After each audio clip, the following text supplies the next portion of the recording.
semua tentang Tun. Hai Sobat Santun dimanapun berada, pada seri Santun kali ini, saya David Pasaribu, Hakim Pengadilan Tata Usaha Negara Pekanbaru, akan membawakan topik yang menarik dalam beberapa menit ke depan.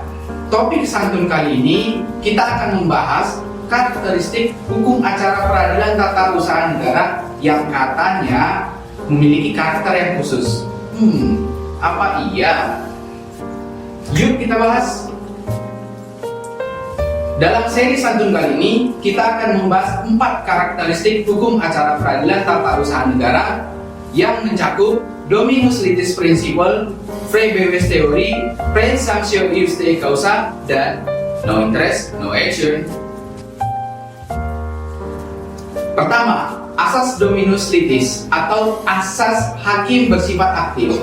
Asas ini berkaitan dengan prinsip pembuktian bebas, karena hakim peradilan tata usaha negara diserai tanggung jawab untuk menemukan kebenaran material terhadap sengketa yang sedang diperiksanya. Hal ini berbeda dengan sistem hukum acara perdata, di mana dalam sistem hukum acara perdata hakim bersifat pasif. Berbeda halnya dengan sistem hukum acara peradilan tata usaha negara, di mana hakimnya bersifat aktif. Prinsip hakim aktif digunakan mulai dari tahap pemeriksaan persiapan, pemeriksaan sidang, dan pembuktian. Terlebih lagi dalam putusan. Prinsip hakim aktif dapat dilihat dalam ketentuan pasal 58, pasal 63, pasal 72,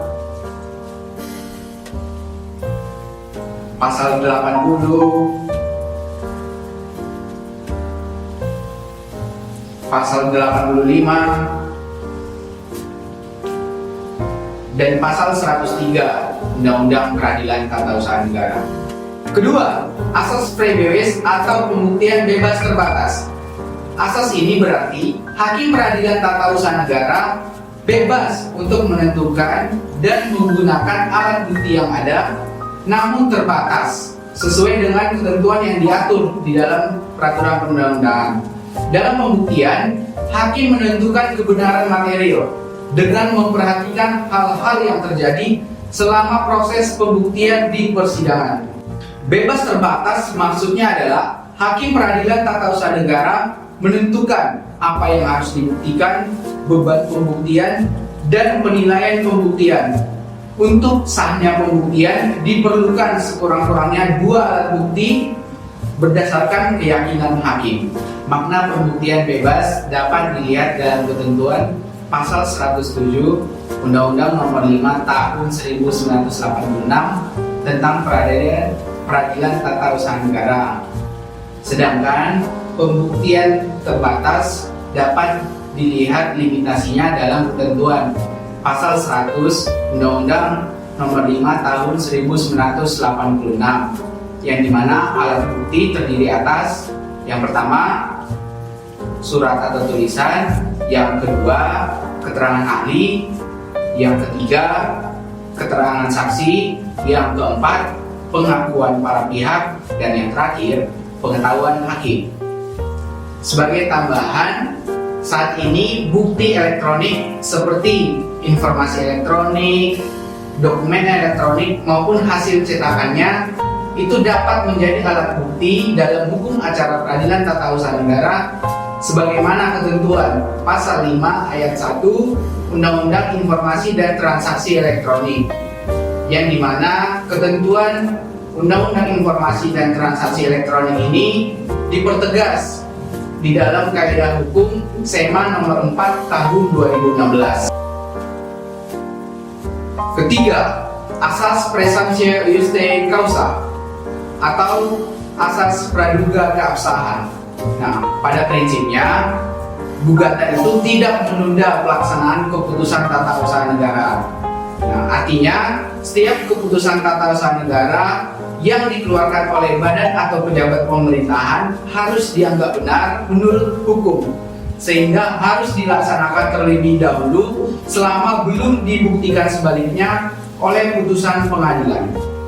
Dalam hal tertentu, Ketentuan pasal 67 ayat 1 Undang-Undang Nomor 5 Tahun 1986 terdapat pengecualian, yaitu keputusan tata usaha negara dapat dimohonkan penundaan pelaksanaannya sepanjang terdapat keadaan yang sangat mendesak yang mengakibatkan kepentingan penggugat akan sangat dirugikan jika keputusan tata usaha negara itu tetap dilaksanakan. Nah, terkait permohonan penundaan pelaksanaan keputusan ini dapat dilihat di dalam ketentuan pasal 67 ayat 2 sampai dengan ayat 4 Undang-Undang Nomor 5 Tahun 1986. Selain itu, ketentuan pasal 65 Undang-Undang Nomor 30 Tahun 2014 tentang administrasi pemerintahan menentukan bahwa pelaksanaan keputusan itu dapat juga dilakukan penundaan selama keputusan tersebut berpotensi menimbulkan yang pertama kerugian negara, yang kedua kerusakan lingkungan, dan yang terakhir konflik sosial. Permohonan penundaan pelaksanaan keputusan ini itu dapat dilakukan oleh pejabat pemerintah yang mengeluarkan keputusan, atasan pejabat maupun putusan pengadilan. 4. Asas no interest, no action, atau tidak ada kepentingan maka tidak ada gugatan. Artinya, seseorang atau badan hukum perdata dalam mengajukan gugatan harus mempunyai kepentingan yang dirugikan akibat terbitnya suatu keputusan yang dikeluarkan oleh badan atau pejabat pemerintahan. Tanpa kepentingan yang dirugikan, tidak akan ada hak untuk menggugat bagi seseorang atau badan hukum perdata. Selanjutnya, kepentingan mengajukan gugatan ini dijelaskan di dalam ketentuan pasal 53 ayat 1 Undang-Undang Nomor 9 Tahun 2004. Secara doktrinal, menurut Tenberg maupun Indro Harto, kepentingan dalam hukum publik itu terdiri atas dua. Yang pertama, kepentingan yang menuju kepada nilai yang harus dilindungi oleh hukum.